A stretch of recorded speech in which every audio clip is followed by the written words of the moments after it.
റബീഉൽ അവ്വൽ നബി സല്ലല്ലാഹു അലൈഹി വസല്ലമ ജനിച്ച മാസം മാത്രമല്ലല്ലോ, വഫാത്തായ മാസവും കൂടിയല്ലേ. പിന്നെ എങ്ങനെ സന്തോഷിക്കാനാവും? സുഹൃത്തെ, ആ മുത്തനബി തന്നെ പറഞ്ഞത് എന്താണ്? ഹയാത്തി ഖൈറുൽ ലക്കും വമമാതി ഖൈറുൽ ലക്കും. എന്റെ ജീവിതവും മരണവും നിങ്ങൾക്ക് ഖൈറാണെന്നാണ്, നന്മയാണെന്നാണ് ഹദീസിൽ പറഞ്ഞത്. അപ്പോൾ ഇനി ജനിച്ചത് കൊണ്ട് സന്തോഷിക്കണോ, വഫാത്തായത് കൊണ്ട് ദുഃഖിക്കണോ? എടോ, ബേസിക്കായി നമ്മൾ പഠിക്കേണ്ടത് ഇസ്ലാമിൽ ദുഃഖാചരണം എന്ന ഒരു സംഭവം തന്നെ ഇല്ല. ഒരു ഭർത്താവ് മരിച്ചാൽ പോലും ഭാര്യക്കല്ലാതെ 3 ദിവസത്തിലേറെ ദുഃഖിക്കാൻ പാടില്ല.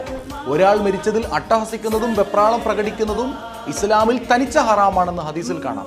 മരിച്ചതിൽ ദുഃഖിക്കാൻ അള്ളാഹു നിയന്ത്രണം വരുത്തിയെങ്കിലും ജനിച്ചതിന്റെ പേരിലുള്ള സന്തോഷിക്കുന്നതിൽ നിയന്ത്രണം വെച്ചില്ല.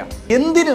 ജനനത്തിൽ സന്തോഷമായിക്കൊണ്ട് എല്ലാ തിങ്കളാഴ്ചയും മുത്തുനബി സല്ലല്ലാഹു അലൈഹി വസല്ലമ തങ്ങൾ തന്നെ നോമ്പനുഷ്ഠിച്ചതായിരുന്നല്ലോ.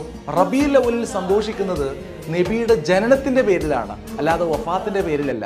ഇന്നമൽ അഅ്മാലു ബിന്നിയാത്ത്. ഓരോ കർമ്മങ്ങളും ബന്ധപ്പെട്ടിരിക്കുന്നു.